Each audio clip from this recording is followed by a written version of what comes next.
Video, I want to introduce the difference between if mouse pressed and void mouse press, which is a different code block.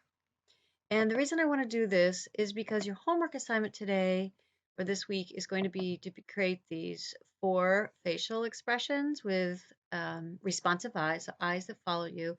And the way that we're going to get 4 is going to be on a mouse click, but this is going to be a mouse click that is in its own code block. So I just want to show or explain what is the difference between an if mouse press and a void mouse press. So bring over the sketch here.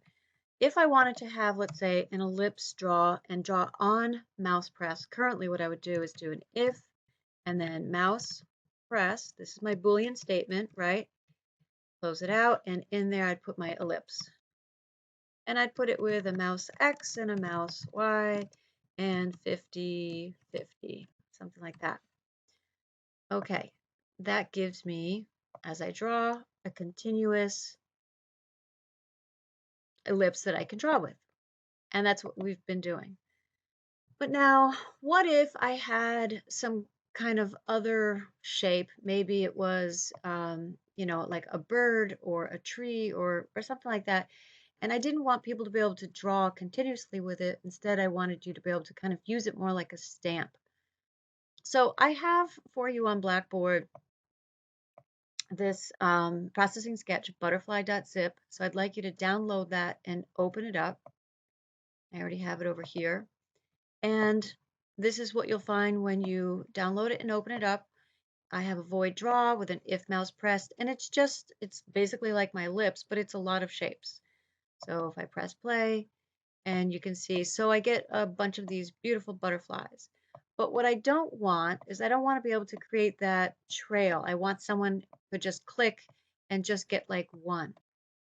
So what I'm going to do, so here's the ending bracket for the if statement for my if mouse pressed, and here's the ending bracket for my draw.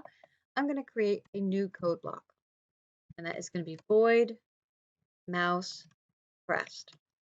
And open curly parentheses, open and closing parentheses, just like I would normally have, open and closing curly brackets.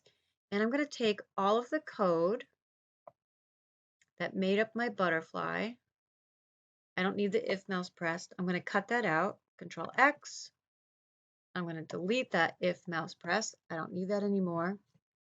And I'm going to paste it here in my void mouse pressed. And so just to point out, I'm leaving my void draw. It's just empty. That has to stay there because the void draw is what creates the loop. So I'm going to press. And this time I can click and sort of drag my mouse and it doesn't create a trail. So it's kind of like I just get a stamp. I just get one of these. So it's still allowing me to draw, but it's not drawing continuously because my code's not in the void draw code block, which loops, but it's in a void mouse press, which is something that just fires one time. It's like a single fire, okay?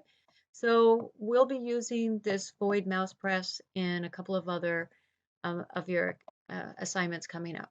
All right, let me know if you have any questions about that.